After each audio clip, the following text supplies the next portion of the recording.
Hey everyone, and good afternoon to you. I'm Chief Meteorologist Marcus Bagwell. An update from home on this Sunday afternoon. Record time of this video at about 2:15. I'm going to take you over to the radar as we continue to track what is just very spotty showers over the area through this afternoon. Very hard to see. As a matter of fact, you got to zoom in very close to even catch some of these showers. Nothing really significant for us here in East Texas right now. This is a good sign as we're getting some warmer air in the mid-levels of the atmosphere. We need the mid-levels to cool for it to produce some severe thunderstorms for us, but this warming that we have seen has allowed thunderstorms to really not form over the area. So we'll definitely take this as a win, but we are not out of the woods just yet. Let me take you north of Interstate 30 and back into southeast Oklahoma. This is where they've actually seen some stronger thunderstorms. Let me give you a closer look there.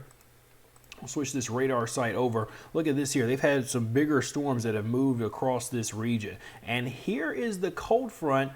It is working its way into Dallas County. As a matter of fact, Tarrant County was just cleared. The Fort Worth area just cleared from that severe thunderstorm watch before the 2 o'clock hour. So we'll continue to monitor this as things move to the east. Conditions, they're probably favorable for some strong thunderstorms. The severe threat, I'm still a bit in question of, but we do need to be weather aware through this afternoon. I'll take you over to where we stand right now. First of all, we'll get a look at the temperatures over the area, and you'll notice that it is very warm, the atmosphere very ripe for the risk for some thunderstorms. DFW now down to 64. They are behind the front. 74 Sulphur Springs. We've hit the low 70s here across the Tyler Longview area too. Even Longview is reporting a temperature at this time close to about 80 degrees. So still quite warm out there at this point. And even Deep East Texas, very warm for you as the temperatures now are in the mid and the upper 70s at this time. Let me also show you what we're looking at least from outside. We'll give you a look from our weather cameras. You'll notice from looking at the Tyler Tower cam here just over the last little bit, we've continued to hold on to cloud cover through this afternoon. We just had a light shower pass at our house here in Flint. And in Longview, looking at mainly cloudy skies but breezy conditions. And then one more stop. I'll show you Deep East Texas, and we're holding on to a mostly cloudy sky as well. But there are a few peaks of sun coming through. You can see some of the sun hitting some of the buildings there, and that's why it's quite warm in our southern areas. Temperatures close to 80 degrees. Right now, severe thunderstorm watch continues to remain in effect. I don't anticipate more counties added to this watch at this time. We will really have to break out into a lot of sunshine in order for this to occur. However, we are under a risk for a few strong to severe thunderstorms. The Storm Prediction Center has mainly areas north of Highway 31 under this risk for some scattered strong thunderstorms as a possibility. The primary concern here would be damaging wind gusts and hail. We've had some hailstorms back in the DFW area from earlier this morning, and those work their way through southeast Oklahoma and into Arkansas. An isolated tornado risk. This is not a big concern for us, but it is something that we will monitor as we go through the evening. I want to give you a couple of looks at how things could play out through this afternoon. This is our KETK model. This is the same one that you would see on our interactive radar over at KETK.com and on our East Texas Storm Team app. And then in a moment, I'll show you the high resolution model. But look at what FUTURECAST does here for the next couple of hours. Just spotty activity. And as that cold front starts to move in, we really try to get some initiation of some thunderstorms that try to get going. This is at 5 o'clock. I think as this front begins to move in, it will begin to set off some thunderstorms. The question is, are they going to be able to turn severe? And that remains to be seen.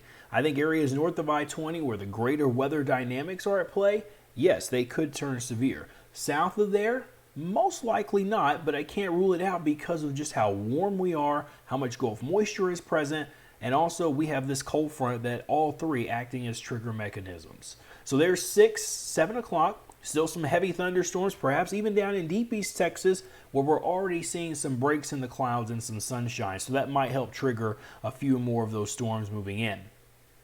By 9 o'clock, A lot of it lets up in our central and northern areas, but it could be south of Tyler and Longview where the storm chances still continue, and this will go right on into the evening before gradually letting up into the overnight as the cold front will finally push off to the east and to the southeast. So that's one solution on how things could play out. Again, let me give you kind of the timetable here. Again, between about 5 and 7 o'clock, we probably are looking at, or maybe 4 to 7 o'clock, storms moving into the area. So we'll certainly keep a close monitor on that.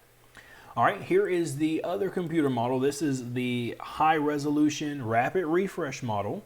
Okay, and I'm only showing you these differences just because we're looking at them both here in this portion, not necessarily talking about these on air. Okay, so this model is going to be a little bit more aggressive.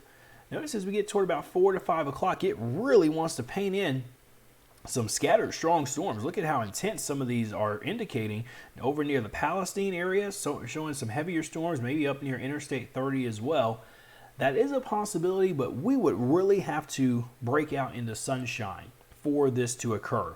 And if these storms were to form, they would really be intense. And sometimes the HRRR model, it's what we call a convective allowing model, a CAM model. It allows for thunderstorms to form. It takes that into account in its modeling. So sometimes this can be a little too aggressive. And I think this one is a little too aggressive for right now.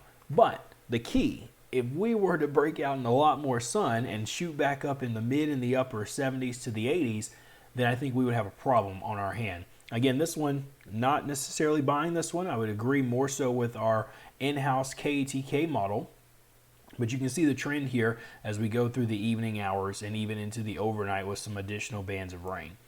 Okay, so it's kind of a toss-up type situation for us here, but I think given everything that we have had so far today, the cloud cover, still the very warm and muggy conditions, I think probably I would agree, at least for now, more so in line with some spotty, scattered strong storms to develop as we get closer to the evening before the sun goes down. Okay, so we'll continue to watch for that for you closely. Any storm that can form, it definitely has the threat to produce damaging wind gusts and hail. Those are our two main concerns. Heavy rain is going to be your highest weather concern with this event, but severe-wise, damaging wind gusts, hail, and maybe the chance for a tornado, although that is low at this current moment. Okay, so make sure you stay up to date with us. You can download our East Texas Storm Team app.